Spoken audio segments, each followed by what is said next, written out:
We want to rank the four situations shown here based on the net electric field at the center point produced by these charges.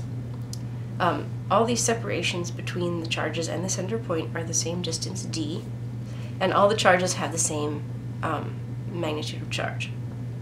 So if you recall, the electric field is equal to Coulomb's constant times the charge q divided by the distance between the point of interest and the charge squared.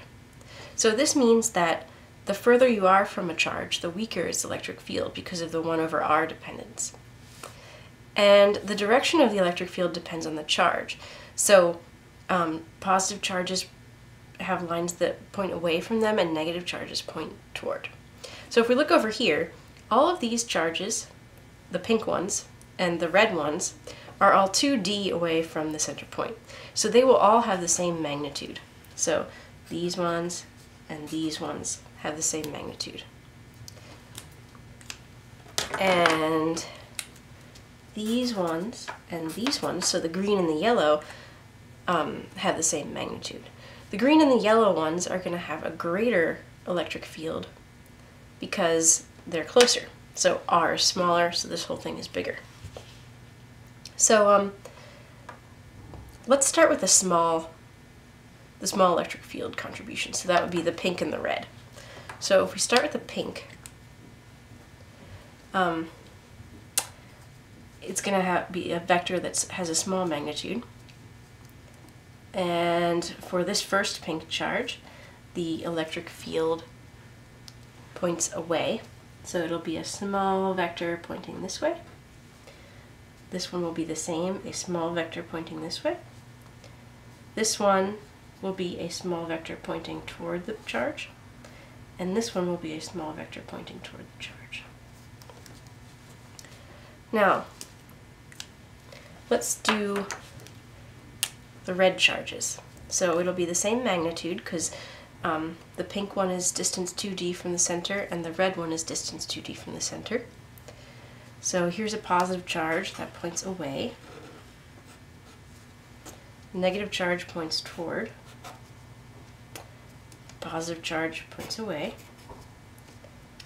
And a negative charge points toward. Okay, so that takes care of all the small vectors. Now let's do the green ones. So this vector will have greater magnitude because r is cut in half. So the magnitude will actually be 4 times as long. But I'm not going to draw it quite that long because that would be a little extreme. So here it's a negative charge, so it points this way. Positive charge points this way. Positive charge, that would be this way. Negative charge towards. And finally the yellow ones. So again, this is going to be the same magnitude as these. So negative charge toward, negative charge toward, positive charge away, positive charge away. Okay, so now the total E field at the center is just the sum of these vectors. So in this case, there's a little vector pointing to the right and a little one pointing to the left, so they cancel, and the big vectors cancel too. So here the E field is 0. Here, all the vectors are pointing to the right, so they all add. So the E field is equal to, so there are 2 small ones, so that's kq over 2d squared plus 2 times kq over d squared. So this one's going to be the biggest because all the vectors are pointing in the same direction.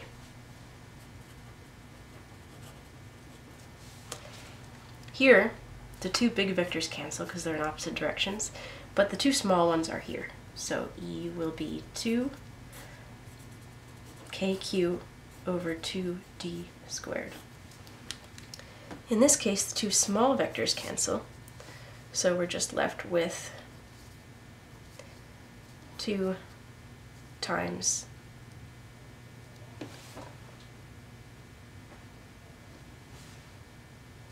the big one squared.